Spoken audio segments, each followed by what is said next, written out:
Welcome!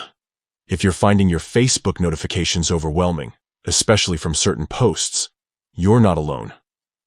Thankfully, with the latest Facebook update on PC, you can easily turn off notifications for any specific post, without muting or unfollowing pages or people you care about. In this video, I'll walk you through the simple steps to regain control of your alerts and keep your feed distraction-free. Let's get started.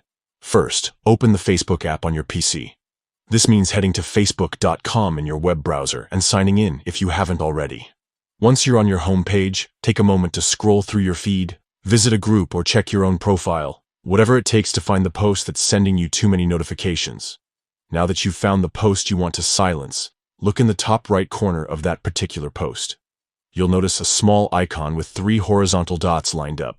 This is your post options menu. Go ahead and click on the 3 dots.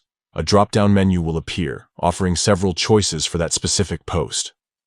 Find and select the option labeled Turn off notifications for this post. As soon as you click this option, you'll immediately stop receiving notifications about new comments, reactions, or updates related to that particular post. You'll still be able to see and interact with the post whenever you want, but you won't be bothered by constant alerts each time someone else joins the conversation. This feature is especially useful for posts in busy groups, viral threads, or any conversation that's getting more attention than you'd like. Remember, you can repeat these steps for any post that's crowding your notifications. There's no limit, and you're always free to adjust your preferences again in the future. Enjoy a more peaceful and organized Facebook experience by managing your notifications with just a few clicks. Thanks for tuning in.